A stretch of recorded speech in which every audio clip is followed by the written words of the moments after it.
మరి ఒక ఆత్మఫలం ఏమనగా విశ్వాసము. ఇది అన్నిటిలో కల్లా ప్రాముఖ్యమైనది. దేవుని పిల్లలకు ఉండవలసిన మొదటి లక్షణము విశ్వాసము. విశ్వాసము లేకుండా దేవుడికి ఇష్టడై ఉండట అసాధ్యం అంటున్నాడు ఇక్కడ దేవుడు. దేవుని పిల్లలైన వారు పూర్ణ మనసుతో, పూర్ణ ఆత్మతో, పూర్ణ వివేకముతో, పూర్ణ విశ్వాసము కలిగి ఉండాలి. విశ్వాసం అంటే నిరీక్షింపబడి వాటి యొక్క నిజ స్వరూపము. అంటే జరగబోయే విషయాల్ని మరి జరుగుతాయని నమ్మటమే విశ్వాసం అండి.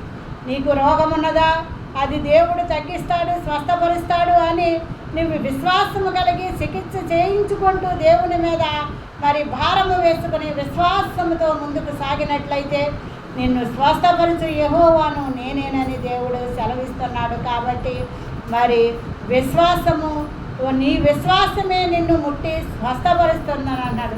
నీ విశ్వాసమే నీకు అద్భుతమైన, ఆశ్చర్యమైన, గొప్ప సూచక్రియలను, మహత్కార్యములను చేస్తుంది అన్నాడు. కాబట్టి క్రైస్తవ పిల్లలకి ఉండవలసిన ప్రధాన లక్షణము విశ్వాసము. అవిశ్వాసులుగా మనము ఉండకూడదని ఇక్కడ దేవుడు సెలవిస్తున్నాడు.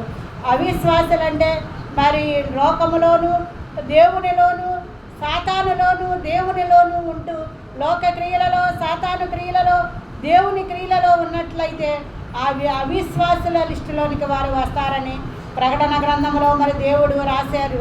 ఏమనంటే పిరికివారు, అవిశ్వాసులు, అసహ్యులు, నరహత్యలు చేసేవాళ్ళు, మాంత్రికులు, విగ్రహారాధికులు, వ్యభిచారులు, మరి అబద్ధికులు, వీరందరూ కూడా మండుచుండు అగ్నిగుండంలో పడిపోతారని మరి అగ్నిగుండంలోనికి వెళ్ళే వారి లిస్టు కూడా దేవుడు రాయించాడు.